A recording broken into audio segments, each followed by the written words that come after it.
It's an awesome feeling, isn't it? Playing a really great game. In an industry and community where we all love a bit of healthy discourse over console preference, game preference, or whether Flappy Bird is technically a game, it is.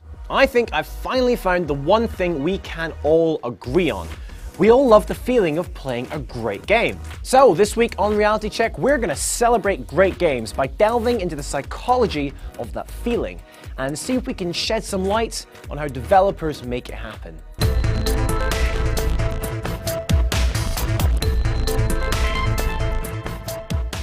You know that moment when you're playing a really great game and you kind of just get into the zone? You lose all track of time. Hours pass by without notice until suddenly it's dark outside, you've missed this week's Game of Thrones, nuclear war has engulfed the planet, and oh bloody hell, you forgot to feed Mittens! Well, psychologists have a name for this kind of state. It's called cognitive flow.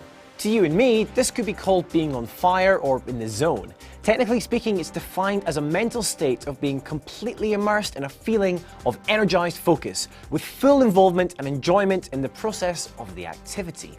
According to the Hungarian psychology professor who first proposed the idea in 1970, flow, as it can be simply known, is essentially completely focused motivation, and occurs because all of your attention is on the task at hand. There is simply no more attention left for anything else. As a result of all this flow, players experience spontaneous happiness, and this helps maintain an enjoyable experience, which in turn increases motivation and draws players to continue playing.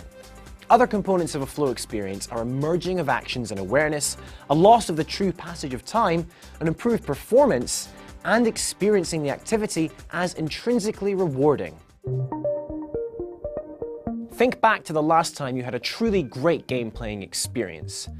Now, I'd bet my house that you were experiencing flow. So then, helping us players to experience this state is pretty much the goal of every video game developer, even if they might not know it. Okay, let's get technical. So what does a task, or in our case a game, need to do to get players experiencing cognitive flow? Well, there are three things, broadly speaking, required to get a player in the zone. The game must have clear goals and direction. In other words, you must know what it is that you have to do, or can do, next.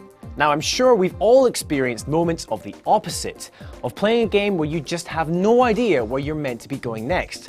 This can be frustrating and, importantly, flow-breaking. The task must have feedback. A crucial part of maintaining flow when gaming is being told by the game that you're doing a good job, or a bad job. Just feedback that our actions actually matter and are taking an effect on the world. The player must have confidence that they are capable of completing the task, so the level of challenge must be appropriate. Okay, now that last one, that balance between challenge or difficulty level and skill level is absolutely crucial in attaining a flow state. If a task is too simple, then the player can easily become bored or apathetic and lose the state of flow. On the other hand, if it's too difficult, it can make the player anxious and frustrated, again, breaking flow. Check out this picture chart. Now, as it demonstrates, flow is at its peak at the apex of high difficulty and high skill. So, a game which trains you well on the mechanics while deftly increasing the difficulty level to match should be the ultimate initiator of flow. Interestingly, not everyone can experience cognitive flow with the same level of ease. Now, this could have something to do with a separate psychological idea known as the locus of control. This refers to the extent that an individual believes that they are in control of events that affect them. So, applied to a video game situation, it's the belief that if you succeed, it's down to your skill, and if you fail, well, then it's down to your mistakes, not an issue with the game, say. Now, a person with a high level of internal locus of control is more likely to believe that things that happen in their day-to-day life are to do with their own actions, whereas someone with a high external locus of control is more inclined to blame external factors beyond their influence. Experimental research has hinted that people who are more inclined to believe they are in control of their actions may also be more likely to enter a flow state when engaged in a task. So, in a game situation, if a developer can also help the player feel that in-game success and failures are due to their skill, then this can only help get them in the zone. For me, this is what I like about the idea of cognitive flow.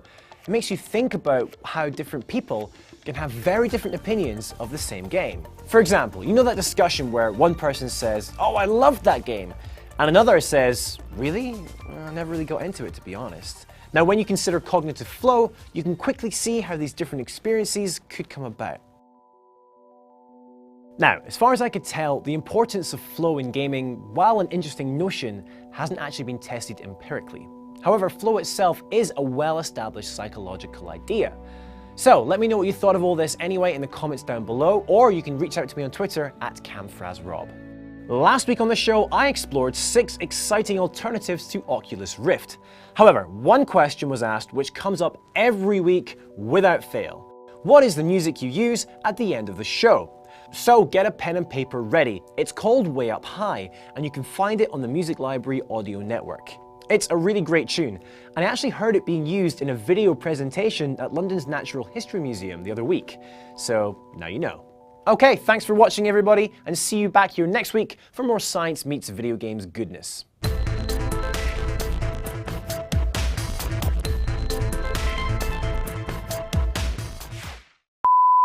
According to Mihaly